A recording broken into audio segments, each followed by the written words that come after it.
Hotel হিলটনে নাস্তা করে নিলাম। বান্দরবন বাস স্ট্যান্ড থেকে এখন একটি অটো নিয়ে রুমা বাস স্ট্যান্ডে যাচ্ছি।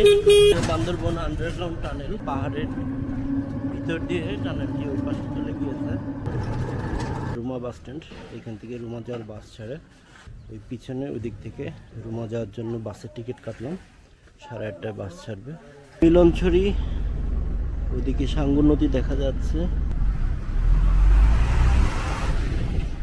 লাইপাড়া স্টিলের ব্রিজ, নিচে একটি ঝিরি চলে গিয়েছে। বান্দরবন থেকে রুমার পথে রওনা হয়ে বাসে এখন আমরা এসে পৌঁছেছি 12 মাইল। এটাকে ওয়াই জংশন বলে। আমার পিছনে ওই জায়গাটায় একটা রাস্তা ডানে চলে গিয়েছে নীলগিরি থানচির দিকে, আর আমরা এই রাস্তা ধরে ওইদিকে চলে যাব রুমা, বগালে, কেওকারডং। বাস এখন আমাদের 10 মিনিটের বিরতি দিয়েছে।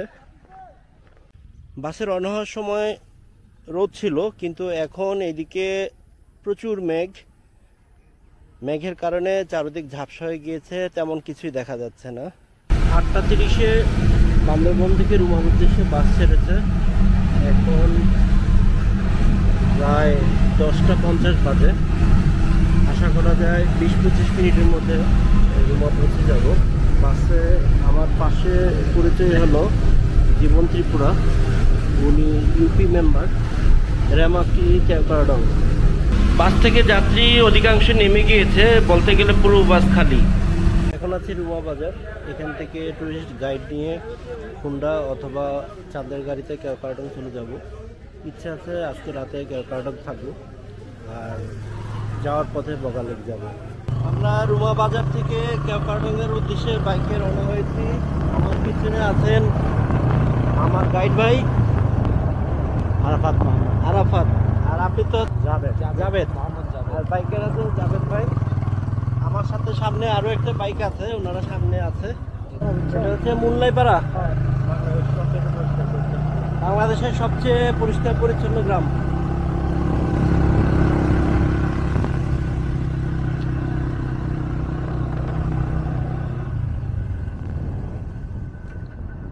রুমা বাজারে পুলিশ চেকপোস্টে একটু সমস্যা হয়েছিল। আমার বাইকার ভাই যিনি ছিলেন, ওনার লাইসেন্স ছিল না, যদিও ওনারা খুব দক্ষ, কিন্তু পরবর্তীতে ওনাকে চেঞ্জ করে অন্য আরেকজন লাইসেন্সধারী বাইকের ভাইকে আনতে গিয়ে আমাকে আরও প্রায় আধা ঘন্টা অপেক্ষা করতে হয়েছিল। যাই হোক, এখন কোনো সমস্যা নেই। এটা কি পাড়া? ডান পাশে এটা কি পাড়া? এটা হচ্ছে 11 কিলো। তাহলে ওয়াই জংশন তো 12 কিলো গেল। একবারে ঢালু রাস্তা,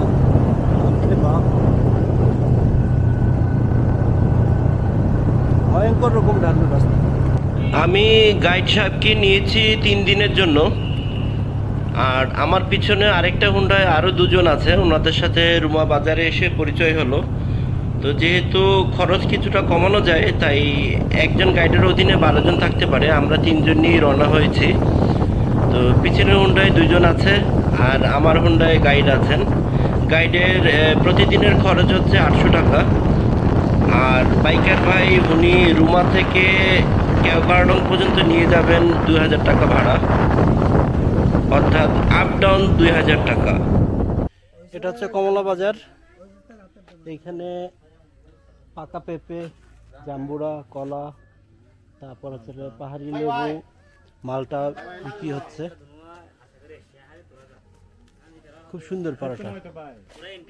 আমরা চলতে চলতে একটু রেস্ট নেওয়ার জন্য দাঁড়ালাম, এখানে আবার রওনা হয়ে যাব। আমি এখন বগালেক পৌঁছে গেছি, সামনেই বগালেক। এখানে অল্প কিছুক্ষণ দাঁড়াবো, কেওকারডং চলে যাব। এই সেই বগালেক।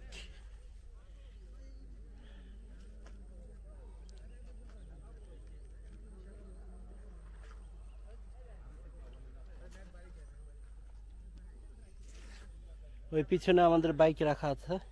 লেকে নীল শাপলা, লাল পদ্ম অনেক আছে। নৌকায় করে ঘোরার ব্যবস্থা আছে বিকেলের দিকে। Boga Lake army camp. এই জায়গাটা প্রচন্ড খারাপ, এবং এই জায়গাতেই ম্যাক্সিমাম বাইক অ্যাক্সিডেন্ট করে। সাধারণ বাইকারদের এখানে রাইড করা উচিত না।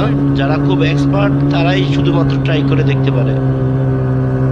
এই জায়গাতে বাইক অ্যাক্সিডেন্ট হয়। আমরা এখন যে পাহাড়টাতে উঠতেছি প্রচন্ড রকম খাড়া। এই পাহাড়ের উপরে ওঠার পর একটা পয়েন্ট পাবো, ভিউ পয়েন্ট।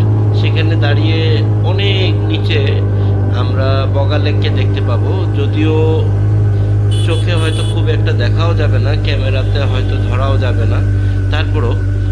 আর এমনি ভিডিও থেকে বোঝা যাচ্ছে না, আমাদের চারপাশে প্রচুর মেঘ ঘোরাঘুরি করতেছে।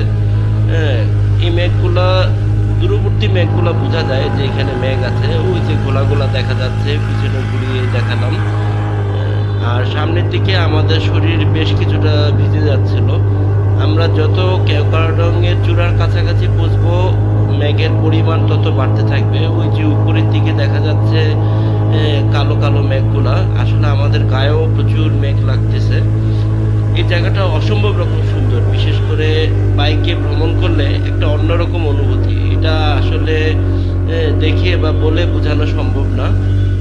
অনেক বেশি সুন্দর, অনেক।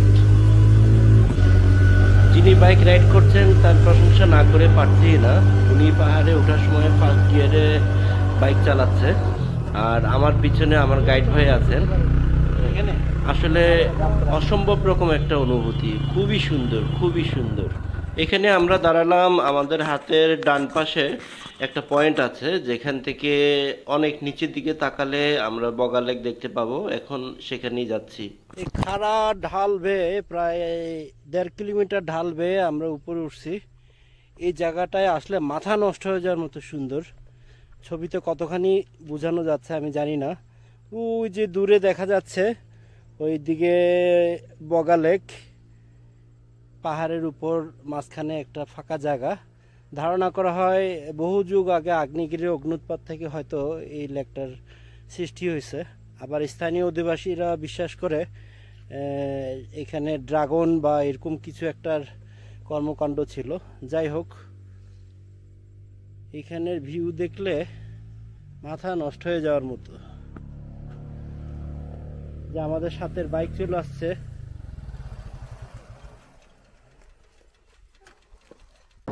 রুম ভাড়াটা বেশি হতে পারে। এখানে 10 জন রুম তো। কত নেই রুম ভাড়া? 3000 টাকা নিয়ে। আর 6 জনের রুম আছে নাকি দেখবো, 4 জনের গুলো আর কি। 6 জনের হলো একটু বেশি হলে নিয়ে ফেলবে। আসলে আমার ইচ্ছে হচ্ছে কেওক্রাডং-এর উপর রুম নিয়ে থাকা। তো আগে থেকে বুকিং নেওয়া ছিল না, যেহেতু আমি একা, তাই আমার গাইড এবং বাইকের ভাইদের হেল্প নিচ্ছি। ওনারা আমাকে যদিও বলেছেন যে কেওক্রাডং-এর উপর সেখানে আগের থেকে বুকিং না করলে রুম পাওয়া খুব কঠিন, তবে বগা লেকে অ্যাভেলেবেল রুম পাওয়া যায়। আর রুমের বিষয়টা নিয়ে আসলে আগে আমার বুকিং দেওয়া হয়নি। এর কারণ হচ্ছে কেওক্রাডং-এর উপর পাসিংপাড়া গ্রামে মুরু সম্প্রদায়ের আমার এক বন্ধু আছে, মুইপং ব্রো। তো তার সঙ্গে আমার আগে কথা ছিল রুমাতে উনি ওনার একজন লোক পাঠাবে। তো মোবাইল নেটওয়ার্কের সমস্যা থাকার কারণে তার ওই বন্ধুর সাথে আমি আজকে সকাল থেকে চেষ্টা করতেছিলাম, কিন্তু ওনাকে আমি পাইনি। তো ওনাকে না পাওয়ার কারণে আমি গাইড এবং বাইক ভাড়া করে নিই। তো পরবর্তীতে রওনা হওয়ার পর সেই লোক আমাকে ফোন দিয়েছিল, কিন্তু ততক্ষণে আর কিছু করার নেই। তো এই কারণে দেখি কেওক্রাডং-এ যদি রুম পাই তাহলে ভালো, না পেলে আবার সেখানে ঘুরে টুরে আমরা আবার বগা লেকের দিকে চলে যাব।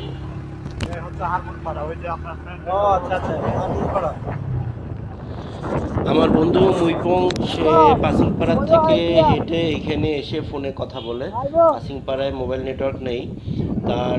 এই হারমোনপাড়া মাত্র আমরা পার হচ্ছি।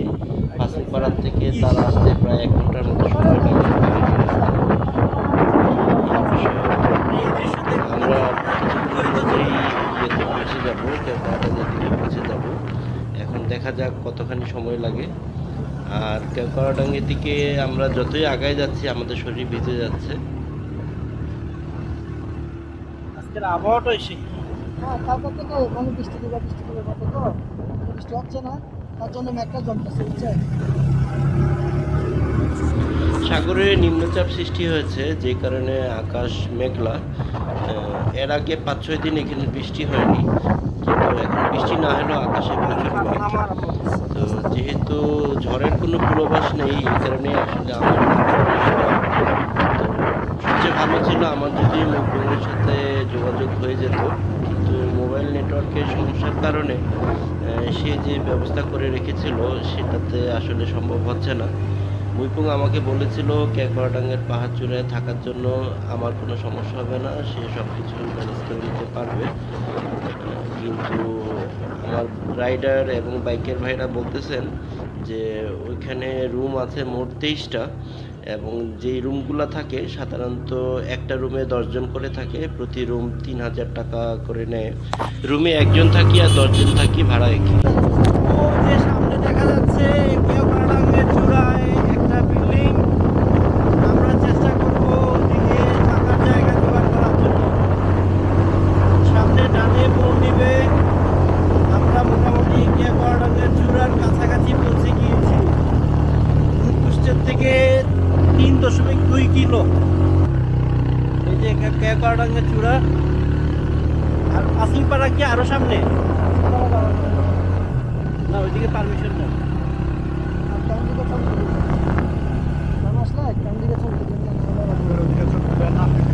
এইখানে কেন? এখন কেওক্রাডাঙ্গের চূড়ায় পাহাড়ে উঠতেছি। আমরা রুম পাইনি, আমাদেরকে বগালেকে যেই থাকতে হবে। বগালেকে রুম আছে। চারদিকে মেঘ।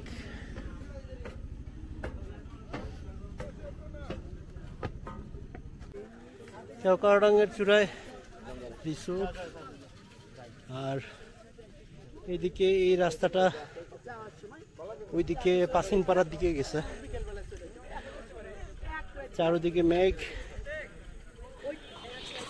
এখানে পাসিংপাড়ে থাকতে পারলে আসলে খুবই ভালো হতো, কিন্তু সেনাবাহিনীর অনুমতি যেহেতু পাওয়া যায়নি, কিছু করার নেই।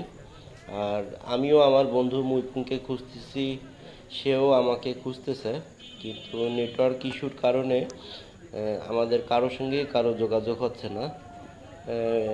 এই সুন্দর জায়গায় আসার পরেও এটা আমার একটু খারাপ লাগার একটা কারণ।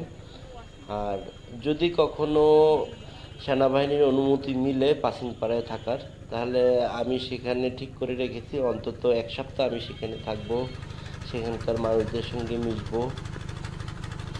আপনারা যারা আমার আলীকদমের খিড্ডিম পাড়ায় 5 দিন থাকার ভিডিও দেখেছেন তারা জানেন সেখানেও আমি এভাবে থেকেছিলাম।